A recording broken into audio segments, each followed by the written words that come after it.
Hey, so Mark Zuckerberg says he wants to end all disease by the end of the century.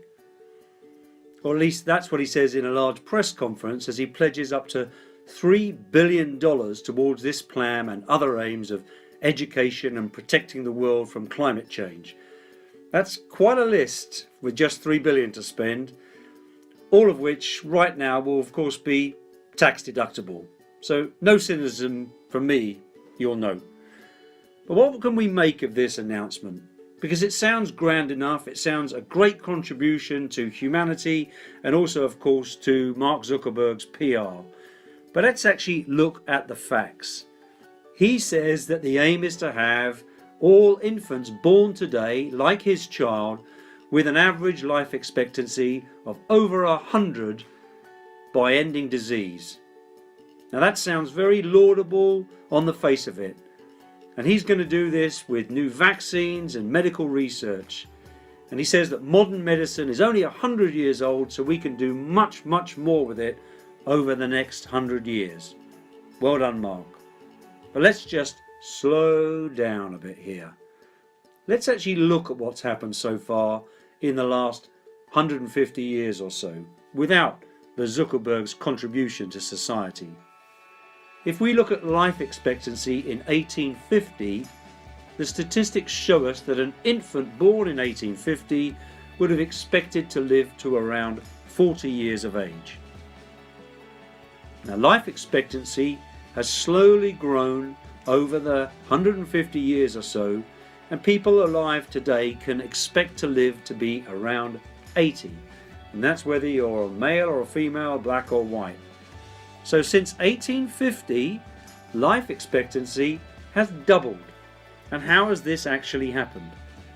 Well, the first thing we know is it wasn't achieved by ending disease, because we have plenty of disease.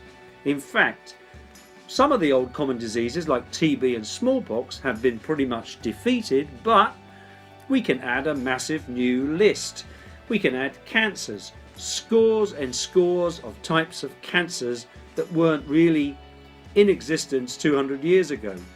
Heart disease, respiratory disease, and many others can be added to the list that have increased over the last 150 years, not decreased. So no, disease is not the reason why life expectancy has doubled. It's been something else, something much, much more basic.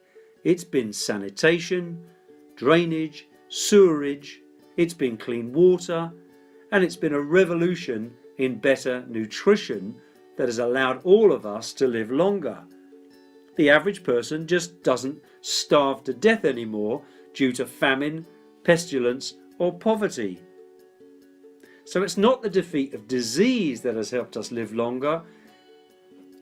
Now, life expectancy is increasing at roughly the rate of 2 years every decade. So by the time Mark Zuckerberg wants to end disease, an infant born today will already, on current trends, live to 100 anyway. Now, I assume that the Zuckerbergs know a thing or two, and if they're going to donate $3 billion, they already have done their homework, and they already know what I've just told you. After all, the biggest threat to life expectancy not continuing on its present trajectory is actually pollution. Pollution is known to cause a wide range of diseases, and most of this pollution is a post-industrial revolution phenomenon. Pollution is now the biggest threat to life, as it causes a wide range of disease that just wasn't there 100 years ago. Air pollution in cities is off the scale. Water pollution in most developing countries is a daily hazard. And then you just take foodborne pollution. Modern food production methods focus on yield and profit, not health.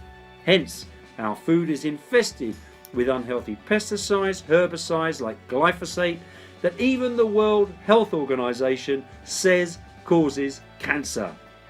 And if you eat meat or fish, you'll discover that they're all factory farmed and in the search for greater profit and yield, pumped full of hormones, vaccines and antibiotics, none of which were intended for human consumption. Now, we won't go into GMOs because the count's still out on that. But it seems to me that Mr. and Mrs. Zuckerberg, if they sincerely want to make the world healthy for us to live beyond the current trends, then he should be looking at investing his billions in influencing governments to clean up our air, our food and our environment, because this is what will have a very direct effect on disease levels without feeding billions to big pharma for research into more reactive solutions instead of concentrating on prevention, because we all know prevention of disease is always better than finding a cure. No, I'm sorry, Mark, I don't follow it. I think you have about as much chance of ending disease with vaccines and medical research as you have of creating what we were once promised a long time ago, the paperless office. And I think you already know this, and you're one hell of a smart guy, so what actually is your real agenda? And guys, please, if you like this, please share it, press the like button and disseminate this message as best as you can. Thanks, see you again.